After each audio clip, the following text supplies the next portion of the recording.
Donc, c'est Tolenaka Dano, c'est les Wonder Boys, scénaristes, réalisateurs et producteurs habitués au succès. On peut citer Intouchable, Le sens de la fête, la série Arte en thérapie, entre autres. Des spécialistes de sujets sociétaux, on va dire dans l'air du temps, traités sur le mode bienveillant, comique et ou empathique. J'ai trouvé leur avant-dernier long-métrage Une année difficile moins intéressant, se moquant maladroitement du militantisme écolo, avec deux losers surendettés comme personnages principaux. Alors, leur nouvel opus cinématographique, en salle donc le 15, est un retour aux années 80, sans doute assez autobiographique, les deux quinquas ayant voulu se pencher sur leurs années adolescentes. Alors, on a droit à une plongée dans la société française d'il y a 40 ans, ne serait-ce que par la bande-son prolifique millésimée début des 80s. Juste une illusion, ça fait penser à un titre de téléphone, on aura écouté Téléphone tout à l'heure, évidemment, et pour un autre titre. Et Juste une illusion, c'est la traduction d'une autre scie musicale de l'époque. Tu te souviens, Patrick, sur les dance floors? Just an illusion. Alors, c'est la mode des films jukebox, Après l'amour ouf, Partir un jour ou Marty suprême. Un peu facile pour marquer la temporalité du récit et flatter la fibre nostalgie. Quoique dans Marty suprême, c'était décalé parce que c'était des tubes des années 90 sur un récit des années 50. Alors, de quoi s'agit-il? C'est juste une illusion. On est en 85, Vincent, une douzaine d'années, vit en banlieue dans une famille de la classe moyenne, entre un grand frère distant, un peu sauvage, et des parents en conflit permanent. Le spectateur va partager ses questions et ses doutes sur l'identité, l'amitié, la famille, la religion, le désir et les premiers élans amoureux. Voilà le programme que j'ai trouvé un peu attendu et finalement peut-être un peu trop nostalgico-passéiste. Comédie, donc on a bien quelques situations drôles qui font mouche, mais on en voit d'autres arriver de loin qui fonctionnent moins bien.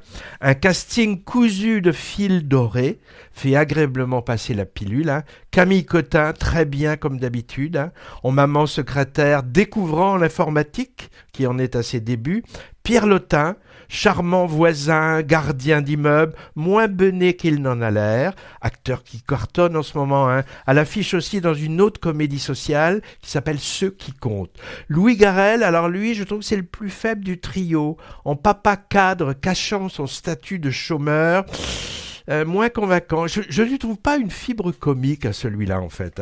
Bon, en somme, Juste une illusion, c'est un objet doudou qui ne dit pas grand-chose de la société de l'époque. Elle n'est pas forcément idéalisée d'ailleurs, Ou alors il nous dit des choses bateaux et à laquelle j'ai guère trouvé de résonance avec la société contemporaine. Moi, j'aime bien les films qui m'apportent des découvertes, qui font voir des choses nouvelles, ou alors qui utilisent une forme sublimant les choses connues.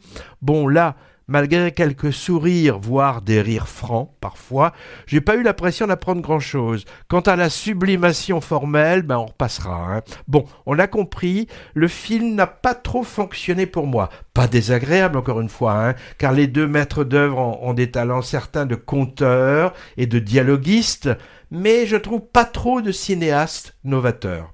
Comment le dire diplomatiquement? Leur côté faiseur, consensuel et bienveillant tourne au procédé qui commence à beaucoup se voir.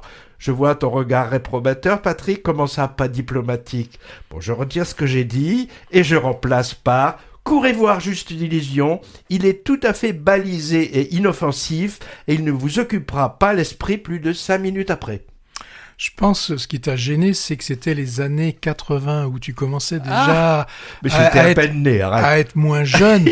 Alors, quand on fera un film, le même film sur les années 70, là, je pense que tu trouveras le film beaucoup plus intéressant. Ça a été fait. Non, mais moi, je ne te déconseille pas d'aller le voir, mais c'est attendu un peu. Oui. Moi, je retiens deux, en tout cas je l'ai pas vu celui-ci, Le sens de la fête, qui reste pour moi vraiment un bijou. À cause du jeu aussi. Avec Bakri et Benjamin Laverne, c'est vrai que c'est vraiment, et ça reste un très très bon film.